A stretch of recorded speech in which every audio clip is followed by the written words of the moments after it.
Hello, everybody, and welcome back to the Rams Review Podcast. Derby have signed their new number 10 for the season, and that's Rhian Brewster on a free transfer after he was released from Sheffield United.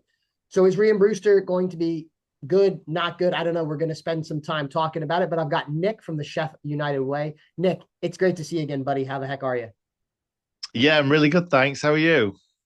I'm pretty good. And Nick, I'm hoping I'll be better at the end of this video in about 15 minutes time because I'm just gonna say something up front here. I come in with a predetermined judgment on Rhian Brewster as a player. I've seen Rhian Brewster.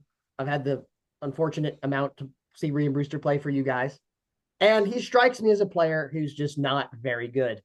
I'm not going to say dog because that's not polite. He's just not very good. And Nick, you have a job because you need to convince me in the next 15 minutes that this is a decent pickup for Derby.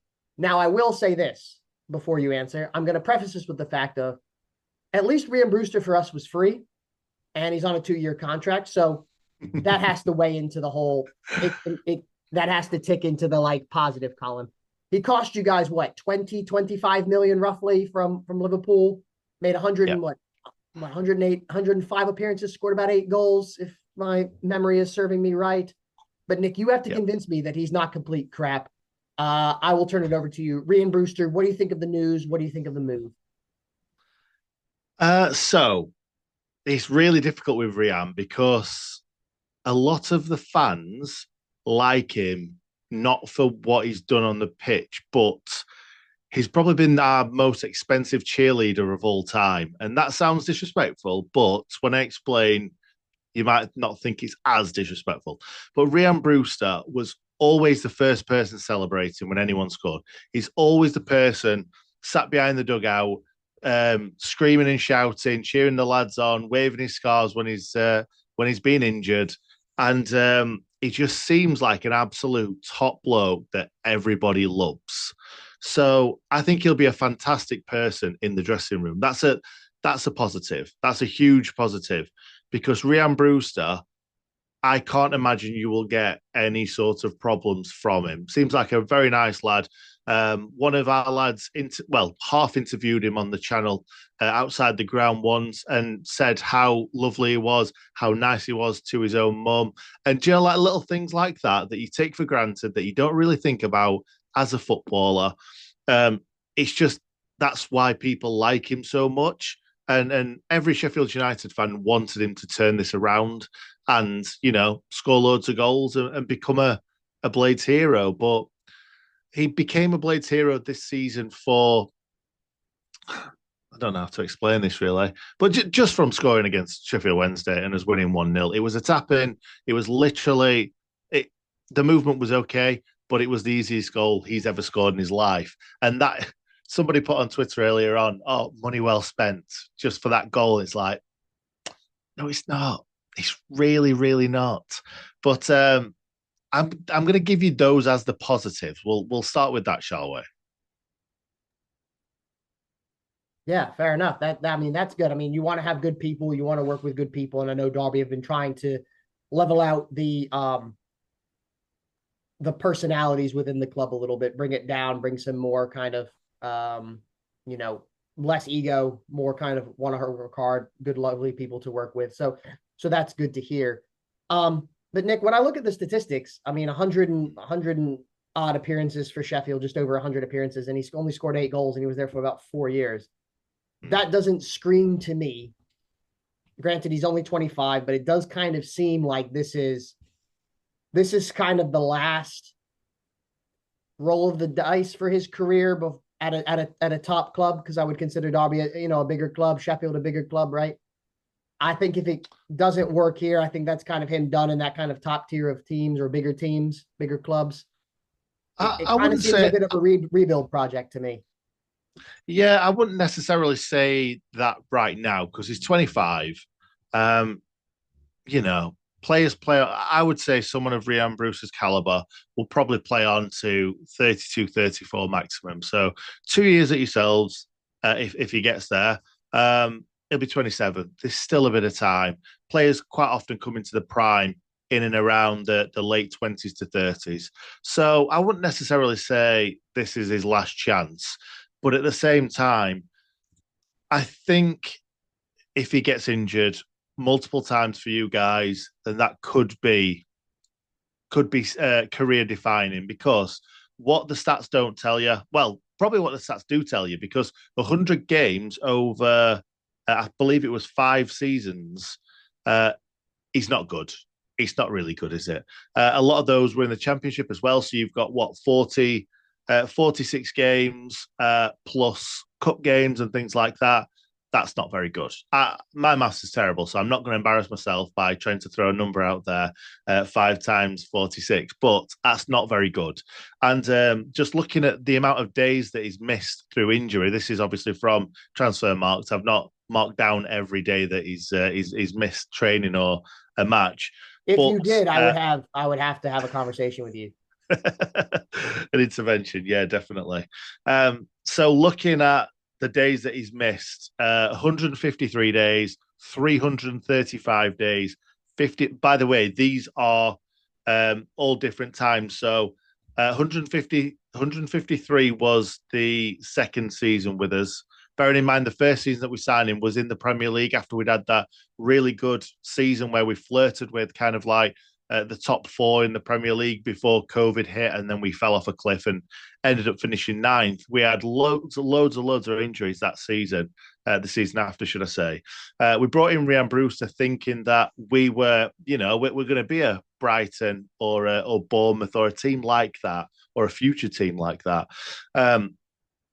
And we spent a lot of money on Rhian Brewster when we probably shouldn't have.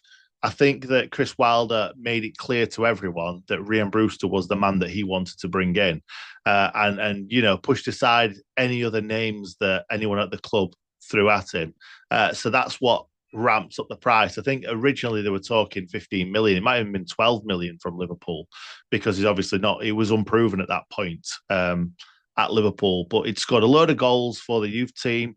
He'd obviously gone on loan to Swansea and scored a load of goals. Bearing in mind, for Swansea, he scored 10 goals. For Sheffield United, he scored 8 in 5 years. So, yeah, that's not good. That's not good at all. But I think it was off the back of that half a season at Swansea that we signed him. But the fact that Chris Wilder made it clear that we only wanted him, that ramped up the price massively, and that's why we ended up paying 23 million. But I think the fact that we were so good the season before, I think the powers that be expected that we'd stay up again, and then we finished rock bottom. And I think it was 17 games before we won a game in the Premier League, which I don't have to talk to you about. Not being very good in the Premier League. I am aware of that. But no, he's since that first season, he practically played, I want to say, most of that first season in the Premier League, and then the season after, that's where it all went wrong. So, like I say, he missed 153 days in the 21-22 season. That was all she wrote, so that's good. I say that's good because the season after, 335 days out injured. Then after that, in the same season, 51 days, and then another 57 days. And all these things are hamstring injuries. That's the problem with Rhian Brewster. When he signed for us, I would say he was quick. I wouldn't say he was rapid. I would say he's quick, and he is nowhere near the speed of what he used to be. I'm not saying he's any slouch. He's quick enough, but the funny thing is we've not really used him as a striker for a while now. So he's been playing as kind of like a number 10, even though for me, his link up play is not fantastic. I think Chris Wilder just liked him a lot. Like every manager just liked him a lot and wanted to, and really Chris Wilder bought him in the first place. So I think it's one of them where he wanted to be like, I told you so. I told you it was worth bringing in for 23 million. So a lot of it is hamstring injuries. And if his hamstring goes, he'll probably be out for the season. And that's the big worry. And I think that's the reason why I don't want to speculate on how much money he was earning at Sheffield United. But it was a lot, and it was the most at the club. And when we obviously got relegated, it went down, and then I'm assuming it went back up when we got promoted. But he's been on a lot of money for a long time. And I think we offered him a new contract, and, it'll have been on massively, massively decreased wages. And I'm just assuming that he's either thought, do you know what, I need a fresh break from Sheffield United. I've enjoyed my time here, even though on the pitch it wasn't great for him. I need a fresh start. Or Derby's just paid a little bit more money for him, or giving him a few more pennies in his wage packet. So I think we'd have kept him. We'd have kept him on at massively reduced wages. But I don't think anyone's really crying about the fact that Rhian Brewster's left Sheffield United. And it's interesting you talk about his positioning as a number 10. He has took the number 10 shirt at Derby. And we have a plethora of various forward options: Carlton Morris, Patrick Agyemang, Lars Jorgen Salveson. So it'll be interesting to see where Brewster fits in. And it's interesting to see that you guys kind of utilized him later in his spell as a 10 to kind of pull the strings there. We've talked about the injuries, Nick, which I would assume obviously is probably the biggest weakness of Rhian Brewster's and whatnot. Talk to me about the strengths. What can he add when Rhian Brewster is the best version of himself, when you've seen the best version of himself?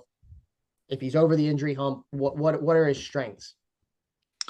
One thing that he was really unlucky with at Sheffield United is not scoring enough goals. And that sounds silly to say, but he's got one hell of a strike on him. That strike, it moves around. He's got loads of pace on it, but I think he was just snatching at too many chances at Sheffield United. That's the reason why he's not scored enough goals, because the amount of times he got into a good position and then hit it straight at the keeper, or just tried blasting it as hard as he could, and it ended up going straight at the goalkeeper. It was just way too many times. So I think he needs to work on that composure, but the striking of a ball is second to none, really, in my opinion. He obviously just needed that confidence to aim it into a corner rather than straight at a goalkeeper. Like I said, I don't necessarily think that his link-up plays fantastic. He's got a little bit of pace to him. Like I say, he should be a born goal scorer. He was a born goal scorer before he came to Sheffield United, and hopefully you can get him, back to being that sort of player again. And John Eustace has proven over the last few seasons that he's a really, really good manager. And when we did our predictions, we had you guys finishing sort of mid-table, which I think you guys will probably take at the end of the season.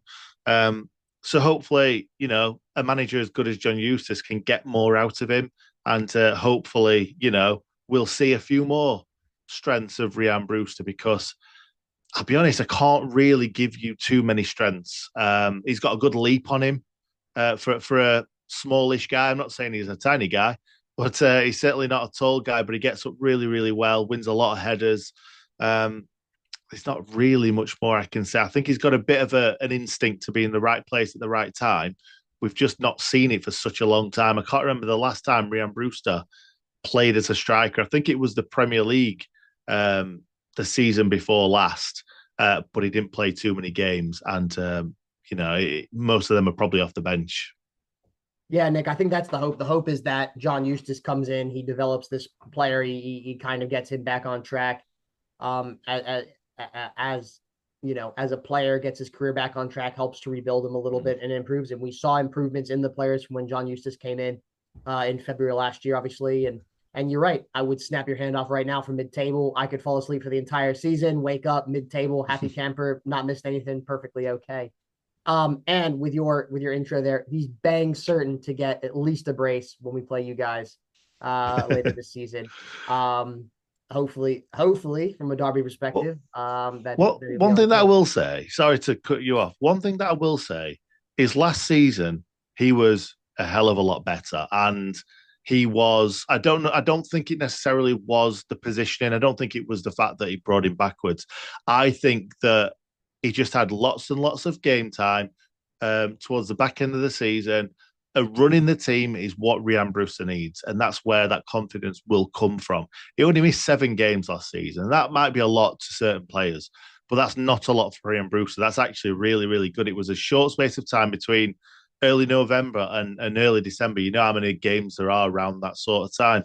And 7 games missed is not bad for Rhian. And the fact that he was able to put that run of fixtures together, that's fantastic for him, because when we did a video at the start of the season, I said, as long as Rhian Brewster, I don't care how many goals he scores next season, If he can get a run of games together, that's just fantastic for his career.